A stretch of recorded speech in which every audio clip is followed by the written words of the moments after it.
હાલ જોઈએ તો રાહુલ ગાંધી છે તેમની બેવડી નાગરિકતાને લઈને દેશભરમાં સૌથી મોટા પ્રશ્નો ઉઠી રહ્યા છે, કારણ કે છેલ્લા 2 દિવસથી આ મુદ્દો છે સતત ચર્ચામાં છે. કારણ કે અલ્હાબાદ હાઈકોર્ટે હવે કેન્દ્રને નોટિસ ફટકારી છે કે ફક્ત 4 અઠવાડિયામાં જ જવાબ આપો કે રાહુલ ગાંધીની બ્રિટિશ નાગરિકતા છે કે શું. બ્રિટિશ નાગરિકતા હોય તો તેનાથી શું ફેર પડે છે, આગામી દિવસોમાં રાજનીતિમાં શું ફેર પડે છે, તેને લઈને સૌથી મોટા પ્રશ્નો થઈ રહ્યા છે. ત્યારે આ જ ચર્ચાને લઈને વાત કરવા માટે આપણી સાથે હેડલાઇન ન્યૂઝના ગ્રુપ એડિટર અને વરિષ્ઠ પત્રકાર જગદીશ મહેતા સર જોડાઈ ચૂક્યા છે. તો આવો તેમની સાથે જ સીધી વાત કરીએ વાત ગુજરાતી પર. સર, સૌપ્રથમ વાત ગુજરાતીમાં આપનું ખૂબ ખૂબ સ્વાગત છે. સર, જે રીતે રાહુલ ગાંધીની બેવડી નાગરિકતાને લઈને અત્યારે સૌથી મોટી દેશભરમાં ચર્ચાઓ થઈ રહી છે અને ક્યાંક ને ક્યાંક રાજનીતિમાં તેની અસર પડી શકે તે પ્રકારના પ્રશ્નો થઈ રહ્યા છે. અને જો બેવડી નાગરિકતા સાબિત થાય તો તેની શું અસર પડે અને બેવડી નાગરિકતા હોય તો શું ફેર પડે, તેને લઈને વાત કરવી છે. સર, શું કહેશો સર સૌપ્રથમ આ મુદ્દાને લઈને?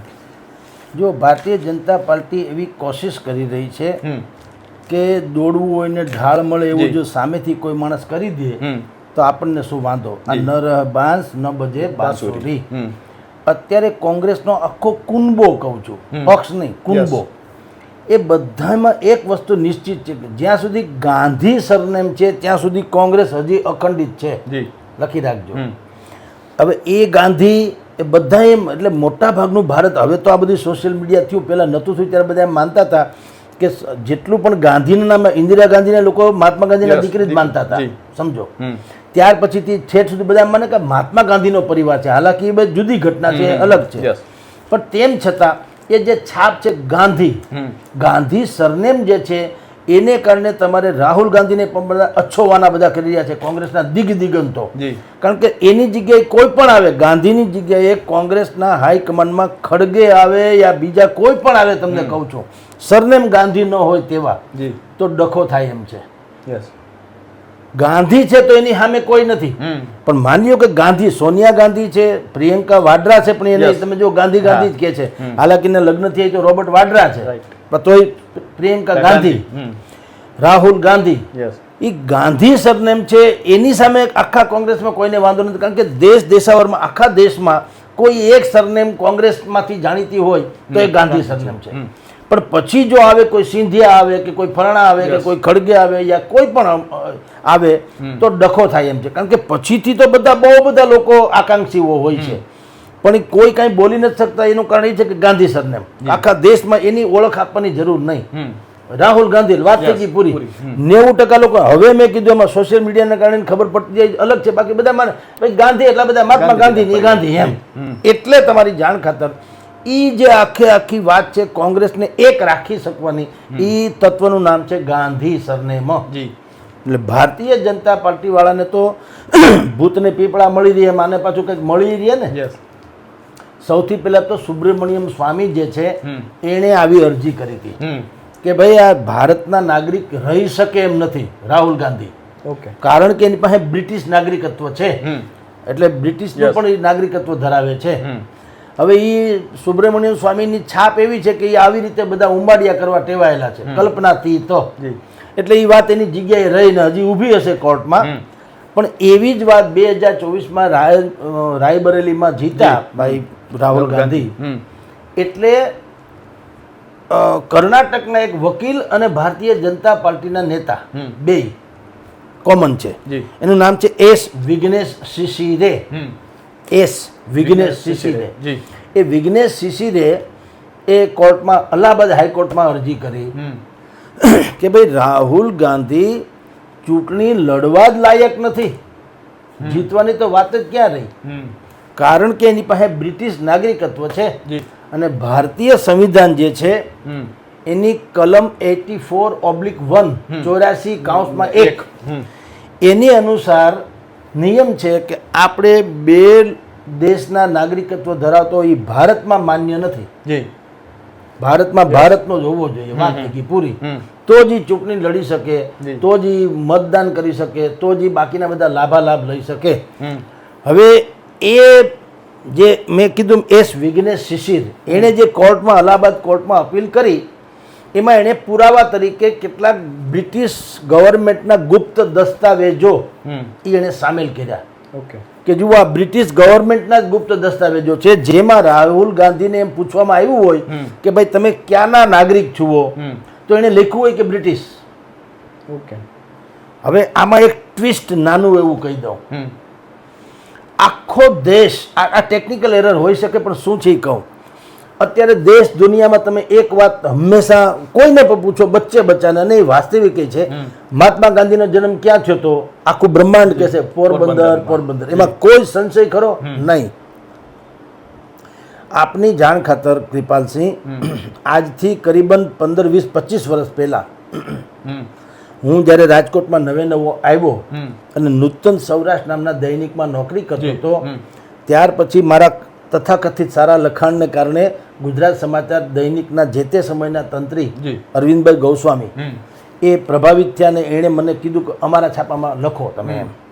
તો મેં એને કીધું કે હું રોજની એક સ્ટોરી તમને આપું, તમે મને પૈસા આપજો, કારણ કે તે ગરીબી હતી, એ બીજું છોડીએ. પણ પહેલી સ્ટોરી મારી શું હતી એ કહું કે આ રાહુલ ગાંધીની વાતને અનુસરે છે એટલે મેં યાદ કરી.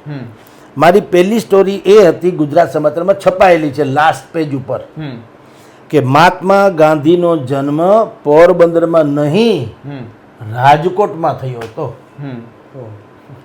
હવે આ ગતકડું નહોતું, આ ખાલી અફવાઈ નહોતી, ટેકનિકલી સાબિત કરેલું. કારણ કે મહાત્મા ગાંધી અહીંયા કબા ગાંધીના ડેલામાં એને લઈ આવ્યા. એના પૂર્વજો તો અહીંયા રાજાના દીવાન હતા વગેરે. કબા ગાંધીનો ડેલો જે આજે રાજકોટમાં છે, તો કબા ગાંધીના ડેલામાં મોહનલાલ કરમચંદ ગાંધી નામના છોકરાને જ્યારે લાવવામાં આવ્યા ત્યારે એને અહીંયા કોઠારિયા નાકા એક નિશાળ છે રાજકોટમાં, કોઠારિયા નાકા નામનો વિસ્તાર છે, ત્યાં એક સ્કૂલ છે સરકારી. એ સ્કૂલમાં એને દાખલ કરવામાં આવ્યા. તો કીધું સર્ટિફિકેટમાં લખ્યું, બોલો નામ બોલો બાળકનું, મોહનલાલ કરમચંદ ગાંધી, જન્મ સ્થળ તો લખ્યું રાજકોટ. આજે છે એ સર્ટી, એના ચોપડા ઉપર છે. હવે જો ઈ સર્ટી ખરેખર તો સર્ટીમાં જે માન્ય ગણાય, આજની તારીખે તમારા મારા પિનકોડ, આપણે પાન કાર્ડ થી માંડીને આધાર કાર્ડ, એમાં ઓથેન્ટિક શું ગણાય? તમારું બર્થ સર્ટિફિકેટ નહીં, તમારું આ સ્કૂલિંગ લિવિંગ સર્ટિફિકેટ પણ ગણાય છે. મોટા ભાગે તો એ જ ગણાય છે.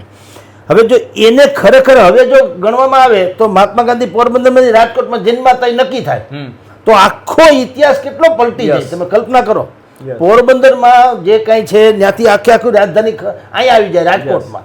હવે ટેકનિકલી તો સાચું છે. મેં અમારે ગુજરાત સમાચારમાં આર્ટિકલ લખેલો વિથ ફોટોગ્રાફ, એના સર્ટી સાથે. મનોજ દેસાઈએ ફોટા પાડ્યા હતા જે તે સ્કૂલના. મનોજ દેસાઈ ફોટોગ્રાફર જાણીતા. તો સવાલ એ છે કે એ જેમ ટેકનિકલી સાચું હતું, હાલાકી વાસ્તવિકતા જુદી છે. એમાં શું થયું હોય કે મહાત્મા ગાંધી એટલે કે તે દિવસે મહાત્મા હતા નહીં, બાળક હતા. તે મોહન નામના છોકરાને લઈ આવ્યો, પછી દાખલ કરો. ત્યાં આવું કઈ તે દિવસે આવું કઈ હતું નહીં. અમારા બધાની જન્મ તારીખ પણ કેવું છે, એ શિક્ષકને ફાવે એમ રાખી દે. એટલે એને કીધું હોય કે ભાઈ ક્યાં છોકરો જન્મ રાખે, ભાઈ રાજકોટ રાખો ને આવીને, એટલે કઈ પિંજણ નહીં એમ.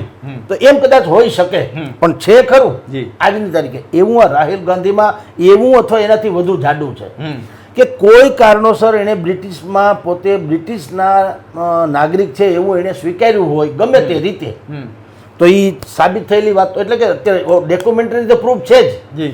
આ જે કોંગ્રેસ કર્ણાટકના ભારતીય જનતા પાર્ટીના વકીલ અને ભાજપના કાર્યકર્તા જે એસ વિઘ્નેશ શિશિર, એણે જે ડોક્યુમેન્ટ્સ અદાલતમાં અલ્હાબાદ હાઈકોર્ટમાં પ્રસ્તુત કર્યા, એ ડોક્યુમેન્ટ જોતા તેમ લાગે કે રાહુલ ગાંધી બ્રિટિશનું નાગરિકત્વ ધરાવે છે, એ કન્ફર્મ એમ.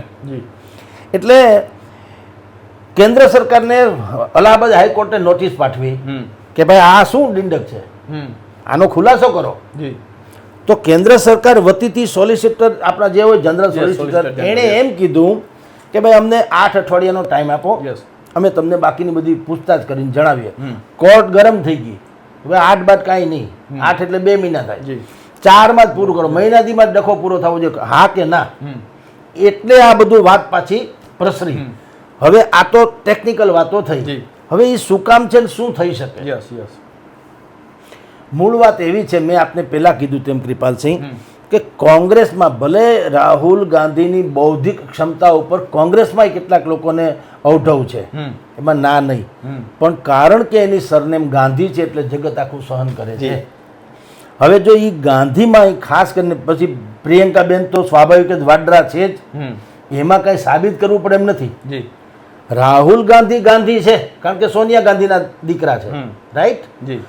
ભગવાન હવને દીર્ઘાયુ આપે, પણ સોનિયાજી જે છે એના પછીથી તો ગાંધીના કુળમાં રાહુલને બાદ કરો તો કોઈ છે નહીં. જી તો રાહુલમાંથી જો ગાંધી સરનેમ હટી જાય અથવા તો રાહુલ ભારતના નાગરિક જ ન રહે, ભારતના નાગરિક જ ન રહે, તો એ પછી તો કોંગ્રેસમાં નેતા કેમ રહે?